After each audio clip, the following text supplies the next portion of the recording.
பாவம். நமக்கு பாவம் இல்லை என்போமானால் நம்மை நாமே வஞ்சிக்கிறவர்களாய் இருப்போம். சத்தியம் நமக்குள் இராது. நம்முடைய பாவங்களை நாம் அறிக்கையிட்டால் பாவங்களை நமக்கு மன்னித்து எல்லா அநியாயத்தையும் நீக்கி நம்மை சுத்திகரிப்பதற்கு அவர் உண்மையும் நீதியும் உள்ளவராய் இருக்கிறார். நாம் பாவம் செய்யவில்லை என்போமானால் நாம் அவரை பொய்யராக்குகிறவர்களாய் இருப்போம். அவருடைய வார்த்தை நமக்குள் இராது. அப்போஸ்தலர் யோவான் விசுவாசிகளுடைய பரிசுத்தமான ஐக்கியத்தை பற்றி சொல்லுகிறார். விசுவாசிகளாகிய நாம் ஒளியிலே நடக்கும்போது ஒருவரோடொருவர் ஐக்கியப்பட்டிருப்போம். நம்முடைய தேவனோடும் ஐக்கியப்பட்டிருப்போம். நம்மிடத்தில் பரலோகத்தின் ஐக்கியம் இருந்தாலும் நமக்குள் பாவமும் இருக்கிறது. தேவனுடைய குமாரனாகிய இயேசு கிறிஸ்துவின் ரத்தம் சகல பாவங்களையும் நீக்கி நம்மை சுத்திகரிக்கும். ஆனாலும் நமக்குள் பாவமும் இருக்கிறது. நமக்கு பாவமில்லை என்போமானால் நம்மை நாமே வஞ்சிக்கிறவர்களாய் இருப்போம். நம்மிடத்தில் பாவம் இருக்கும்போது நம்மிடத்தில் பாவம் இல்லை என்று சொல்லி நம்முடைய உண்மை நிலையை மறுதலிக்க கூடாது. நம்முடைய பாவங்களை நாமே மன்னித்துக் கொள்ளக்கூடாது. கர்த்தர் தாமே நம்முடைய பாவங்களை மன்னிக்க வேண்டும். நம்மை நாமே வஞ்சித்துக் கொள்ளக்கூடாது. நம்மை வஞ்சிப்பதற்கு சாத்தான் காத்துக் கொண்டிருக்கிறான். இயேசு கிறிஸ்துவின் மார்க்கம் பாவிகளின் மார்க்கம்.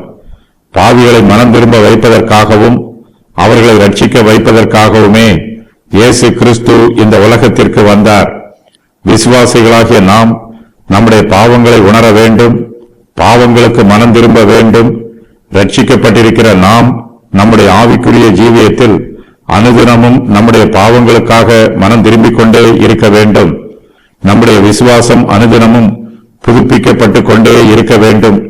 நாம் அனுதினமும் ரட்சிக்கப்பட்டுக் கொண்டே இருக்க வேண்டும். நம்முடைய இரட்சகராகிய இயேசு கிறிஸ்துவை நாம் நேசிக்க வேண்டும். நமக்கு பாவம் இல்லை என்போமானால் நம்மை நாமே வஞ்சிக்கிறவர்களாய் இருப்போம். சத்தியம் நமக்குள் இராது. நாம் பொய்யராய் இருப்போம். நாம் பாவம் செய்யவில்லை என்போமானால் நம்முடைய கர்த்தராகிய இயேசு கிறிஸ்துவை பொய்யராக்குகிறவர்களாய் இருப்போம். இயேசு கிறிஸ்துவனுடைய சத்திய வார்த்தை நமக்குள் இராது. இந்த உலகத்தில் பாவம் எப்போதுமே நிரம்பி இருக்கிறது என்று தேவன் சாட்சியாக அறிவித்திருக்கிறார். உலகத்தின் பாவத்தை நீக்குவதற்காக நம்முடைய கர்த்தராகிய இயேசு கிறிஸ்து தம்மையே பாவ நிவாரண பலியாக செலுத்தினார். எல்லா காலத்திலும் பாவம் இருந்தது, இருக்கிறது, இருக்கும். இயேசு கிறிஸ்துவின் ரத்தம் நம்முடைய பாவத்தை மீட்கும் மீட்பின் கரையமாக செலுத்தப்பட்டிருக்கிறது. இயேசு கிறிஸ்துவின் ரத்தம் சகல பாவங்களையும் நீக்கி நம்மை சுத்திகரிக்கும். நமக்கு பாவம் இல்லை என்று சொல்வோமானால் இயேசு கிறிஸ்து தம்மை பாவ நிவாரண பலியாக செலுத்த வேண்டிய அவசியம் இல்லை என்று சொல்லுகிறோம். இப்படி சொல்வதனால் நம்மை நாமே வஞ்சிக்கிறவர்களாய் இருப்போம்.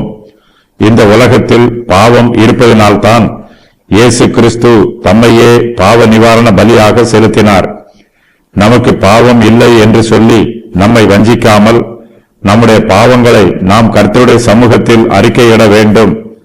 நம்முடைய பாவங்களை நாம் அறிக்கையிட்டால் பாவங்களை நமக்கு மன்னித்து எல்லா அநியாயத்தையும் நீக்கி நம்மை சுத்திகரிப்பதற்கு நம்முடைய கர்த்தராகிய இயேசு கிறிஸ்து உண்மையும் நீதியும் உள்ளவராய் இருக்கிறார். நம்முடைய பாவங்கள் மன்னிக்கப்பட வேண்டும் என்றால் நம்முடைய பாவங்களை கர்த்தரிடத்தில் அறிக்கையிட வேண்டும்.